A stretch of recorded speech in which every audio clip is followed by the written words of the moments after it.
Welcome, Santa Clarita.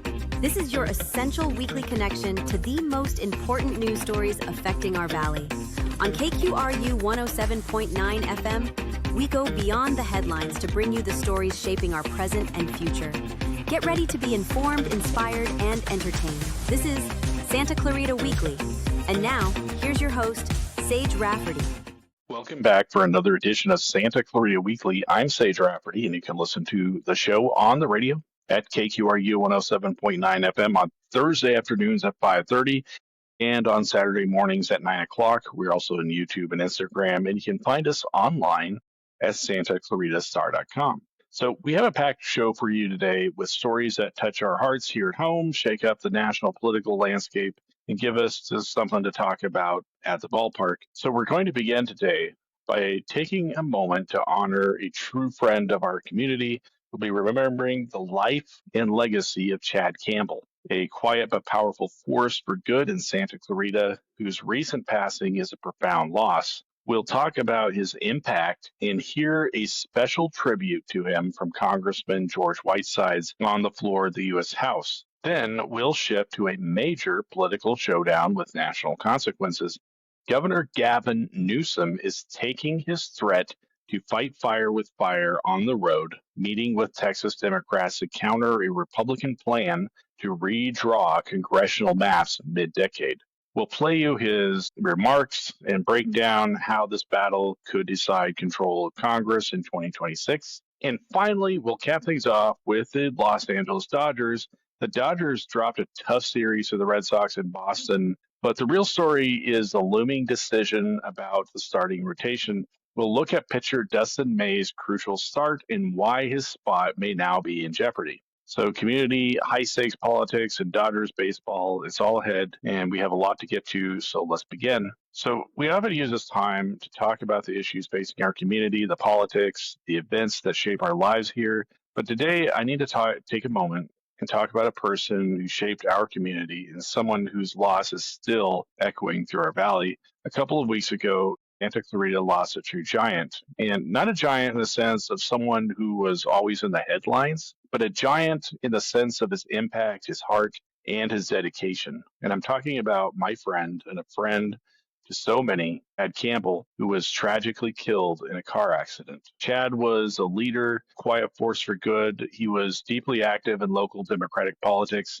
but more than that, he was one of those incredible people who was always there in the background doing the hard work that makes everything possible. He wasn't the guy who sought the spotlight. He was the guy making sure the lights were on for everyone else. And his loss is profound, and I don't think many people truly understand how big the hole that he leaves behind. The impact was felt so deeply that it was recognized on the floor of the U.S. House of Representatives, and I want to play for you a short clip of Congressman George Whitesides honoring the memory of Chad. It's with a heavy heart that I rise today to honor the life of my dear friend, Chad Kampbell. Chad wasn't just a devoted father, devoted husband, and an admired community leader. He was a cornerstone of the Santa Clarita Valley. He and his wife, Michelle, who have been close friends for several years, were deeply involved in our community. Chad was a former president of the Democratic Alliance for Action of Santa Clarita Valley, an active member of the Santa Clarita Valley Democrats, and someone whose commitment to service ran deep. One of his friends described Chad perfectly. He was someone who truly grounded those around him, the kind of person who would help you cut through the noise, find your center, and remember why you did the work in the first place. That was Chad, a source of wisdom and calm, always there when you needed him. He lived in Stevenson Ranch with his wife, Michelle, and their daughter, Bridget. And while no words can ease the pain of their loss, I hope his family knows how deeply loved and appreciated Chad was. Chad was the kind of guy who would get there early to help set up an event and then stay late breaking down the tables and chairs afterwards. He was a talented designer and photographer. He knew how to communicate, and he used that skill for the benefit of businesses and causes close to his heart. He was known for his booming voice. For many new activists getting involved, their introduction to civic engagement was seeing Chad kick off a meeting or rally before taking the time to greet them and every other person there, always with a big smile and an infectious grin. He embodied the truth that the greatest title of responsibility in any democracy is that of citizen. Chad was a rock of principle. He was committed to making his community, his state, and his country better. And month after month, year after year, he did the work. He and Michelle profoundly changed the Santa Clarita Valley for the better, and his impact will never be forgotten. Chad gave so much of himself to this community because he believed in people and the power of showing up. His absence leaves a real void, but his spirit lives on in the work he championed and the friendships he built. May we honor him not just in words, but in how we carry ourselves, with compassion, with humility, and a commitment to something greater than ourselves. You're listening to KQRU 107.9 FM in Santa Clarita. You can listen to Santa Clarita Weekly on Thursdays at 5:30 p.m. and on Saturday mornings at 9, and on YouTube, Instagram, or wherever you listen to podcasts. So if you were listening to the show last week, you heard us play a clip of Governor Gavin Newsom essentially drawing a line in the sand. And he warned that if Republicans in a state like Texas used a mid-decade power grab to gerrymander their congressional map, California would be prepared to, in his words, fight fire with fire. Well, this isn't a hypothetical anymore. This story took a major step forward this past Friday, and it's setting up a bare-knuckle political brawl between the nation's two largest states, with control of Congress hanging in the balance. So Governor Newsom met with key members of the Texas Democratic Legislative Delegation. They're in the middle of a special session right now called by Governor Greg Abbott. And while that session was supposed to be about disaster relief for the tragic floods they had, President Trump has been publicly pressuring them to instead redraw the state's congressional map to give Republicans a major advantage heading into the 2026 midterms. Democrats are calling this a blatant attempt to rig the system, arguing that the GOP knows this agenda is unpopular and this is the only way to hold on to power. And in response to this, Governor Newsom and the Texas Democrats held a press conference to form a united front. And I'm about to play a clip from that presser, but the message from Newsom and his California colleagues was crystal clear. Senator Alex Padilla said Trump's planning to steal the 2026 election, plain and simple. Congresswoman Zoe Lofgren asked, can California sit idly by as democracy burns? And Congressman Ted Lieu said that if Texas moves forward, every Democratic-led state should seriously consider mid-decade redistricting in response. So with that backdrop, here is Governor Gavin Newsom, along with Texas lawmakers.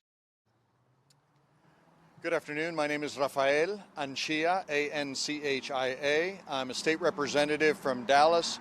And now you know why we don't do things out here. And the immediate past chair of the Mexican-American Legislative Caucus in the Texas Legislature. I'm joined here by my colleagues representing the major caucuses of the state legislature, both current and immediate past chairs. We wanted to bring leaders from Texas together to share ideas and experiences with Governor Newsom, and he was so gracious to host us, along with members of Congress today, to discuss two major points. And the first thing I want to point out is we shared ideas and experiences on how the big ugly bill is impacting both of our states. This is a major point of commonality because while Texas Democrats and California Democrats may be a little bit different, we're all Americans. And we represent constituents that are being hurt by Trump's big ugly bill. The next thing we wanted to do is share ideas and experiences with the governor about Texas redistricting and brief him on the state of play on what's occurring in Texas. And it should be no surprise to anybody who covers Texas that every decade since 1970, Texas has been found to discriminate against people of color in its redistricting process. We wanted to share with the governor the history of that redistricting and bring him up to speed on Trump's effort to rig elections in the state of Texas and change the outcome on the backs of black and brown Texans who have accounted for 96% of all the growth in the state of Texas. Communities of color, I will repeat it again, have accounted for 96% of all the growth in the state of Texas, yet the Trump redistricting plan seeks to dismantle historic and important districts represented by African Americans and Latinos, where African and American and Latino communities have been able to elect the candidates of their choice historically. In trying to do this, it is going to cause great harm, not only to the people that we represent, to the voters of the state of Texas, but also potentially to all Americans. Voy a ofrecer unos comentarios en español para los medios que están aquí haciendo cobertura, y vamos a estar dispuestos los miembros de los líderes de Texas para también darles comentarios individuales. Pero quiero enfatizar que en los dos estados de California y de Texas, el 50% de todos los latinos que viven en Estados Unidos provienen de esos dos estados. Y estamos buscando en Texas aliados como el gobernador Newsom para hablar sobre el plan del presidente Trump y cómo quiere desmantelar distritos históricos en donde hispanos han podido elegir los candidatos que prefieren, y en desmantelar esos distritos quiere hacer que haya menos representación de nuestra comunidad. Ya estamos bajo representados en el Congreso, y el presidente Trump quiere ejercer este plan y hacer que nosotros tendremos una menor voz en el Congreso. Sin representación jamás vamos a poder llegar de donde estamos como una comunidad a donde queremos estar. Quiero reiterar las gracias por parte de la delegación de Texas, porque hemos encontrado un gran aliado, un gran socio en el gobernador Newsom. Ahora voy a ceder el micrófono y permitirle al gobernador sus palabras. Gracias. Thank you, Governor. Thank you. Thank you. In many respects, this is an appropriate place to be with all the noise out there. Reminds me of all the noise in our politics, all the distractions, the daily discourse, the weave from one issue to the next issue, Truth Social, post on X, the intentional nature of the shock and awe that is our body politic today. And so often we lose sight of what's essential. So often we lose sight with all those distractions on what matters most. And it's what matters most that brings us here today. It's an honor to have the delegation here from Texas, an honor to have leaders from the Texas delegation representing many of the different caucuses that we here in California are familiar with. Two of the most diverse states in the world, most diverse democracy. Texas and California have so much in common. Of course, our politics is a little different. And the question I imagine many folks are asking here in California, what do the politics of Texas have to do with the politics here in California? The answer is everything. Everything now is made clear and vivid. We have an administration that wants to roll back most of the progress of the last half century. They want to put America in reverse to bring us back to a 1960s, pre-1960s world. We talked about voting rights, LGBTQ rights. We talked about the rights of women in the meeting a moment ago. We talked about everything that's at stake. Everything is at stake if we're not successful next year in taking back the House of Representatives. Of course, we want a fair playing field. We want to play the game on the terms where everybody is playing by the same set of rules. That's no longer the case. We have to disenthrall ourselves that that's the case. Not with Donald Trump, not when he made a call to the governor of Texas and talked about finding 5 additional seats so that he can try to hold the line and maintain the majority in the House of Representatives. The game has changed. They don't even want to play by the same set of rules. In fact, they just want to throw the entire board. And they want to throw it all out. It is a 5-alarm fire for democracy in the United States of America. And so that's why we're here, to have the back not only of those representatives from Texas, but the people of Texas that are struggling and suffering from the same kind of assault on not just the rule of law, but this assault on democracy that binds us together as a nation. And so a threat, I think, the threat of injustice anywhere, as Dr. King said, is a threat of justice everywhere. And so we feel a connection, we feel a sense of responsibility, and we feel it's right to assert ourselves a little bit more moral clarity at this moment, using not just our moral authority, but using our formal authority. And considering, as we now have, that there is a chance to ask the voters of the state of California to reconsider their prior position. I've asked myself that same question as someone that actively supported independent redistricting, that believes it should be nationalized, but we have not seen the nationalization of independent redistricting. Things have changed, so too must we. And I believe that the people of the state of California understand what's at stake. If we don't put a stake into the heart of this administration, there may not be an election in 2028. That's how strongly I feel about this moment. And I think millions, hundreds of millions of Americans feel the same. We take Donald Trump seriously when he talks about the 2028 election. I mentioned to my friends a moment ago that I got a hat, a Trump 2028 hat from one of Donald Trump's biggest supporters, one of his biggest and most influential supporters. They're not screwing around. We cannot afford to screw around either. We have got to fight fire with fire. And I'll close on that point. What more evidence do you need in the state of California in the last just 6 months? Warrantless raids all across this state, conditioning, threatening to condition disaster aid on the basis of politics, not on the basis of principles and the needs of people.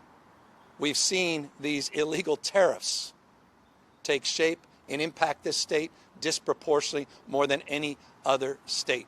All of this is on the line. And so that's why we're here drawing not just new lines, but standing firm and trying to hold the line on democracy, our freedoms, our liberties, things that we can no longer take for granted. So I want to just thank all of you. They all flew out this morning. They recognized the stakes, and I'm very honored to have had this opportunity to dialogue, to compare notes, and to let the folks know in Texas, but also here in California, this is not an idle threat to our democracy. This is real. And we not only have the backs of Texans, but we may be back to the ballot here in California trying to right this wrong. With that, happy to answer any questions. Be no need. We'd have no need to move forward. Yeah. There's two paths. We're kicking. It's the right question. We're two paths. There's the cleanest path to be candid as it relates to asking the voters that enacted this in the first place to consider the new conditions. I mean, I'm reminded of, I think it was the 1865 speech of Lincoln, who said the case is new, so we must think anew, but most importantly, we must act anew.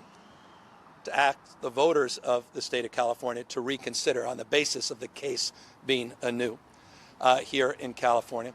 But the legislature is kicking the tires, and we're working with the legislature on that alternative path as well. So we're in the process of a deliberative process, very intentional process of looking at different pathways and looking at different possibilities, but it is predicated on Texas moving forward.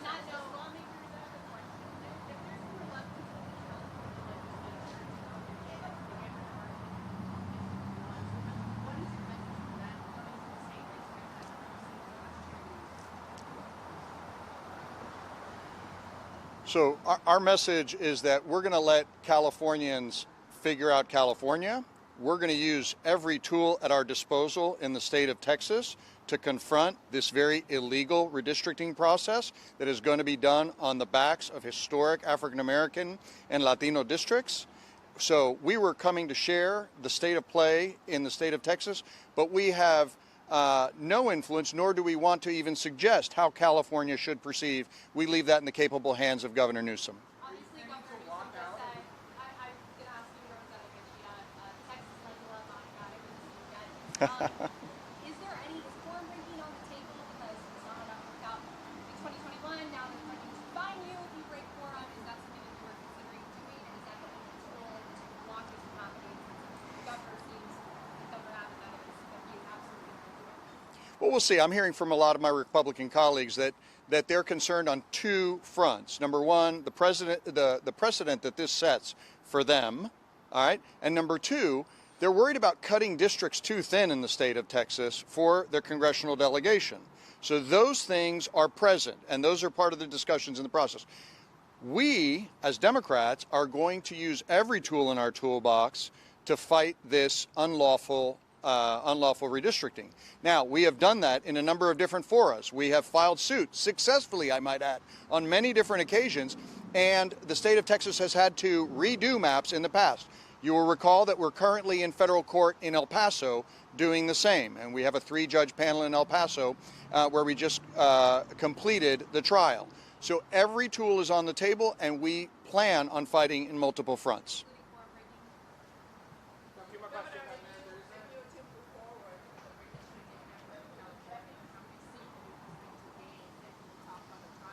Yeah, look, I can't answer that. We're just looking at the process. We're looking at different pathways to advance that process. There are no maps that have been drawn. There's no sort of inside knowledge I have on that basis. This is a fluid conversation that frankly came in reaction to the phone call from Donald Trump to Greg Abbott in Texas and the break the glass moment we're in. And look, this is existential. This is real life. Everything's on the line here. It's not a gross exaggeration.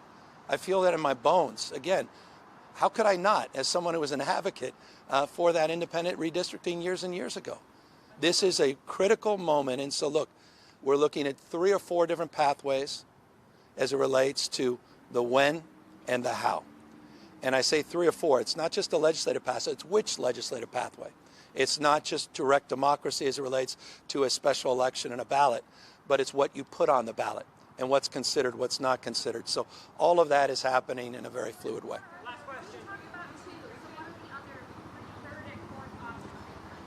There's just component parts of each. What exactly are you putting forward? Are you putting out the maps? Are you creating a process that unfolds after? What's the exact question you're trying to answer? What are you trying to achieve? For how long a period are you trying to achieve it? There are many different questions that are being considered, and we're gaming all those things out. I just want folks to know we have been gaming them out. We are committed to this process. This is not a bluff. This is real, and it's made, trust me, more real after listening to these leaders today, how existential this is.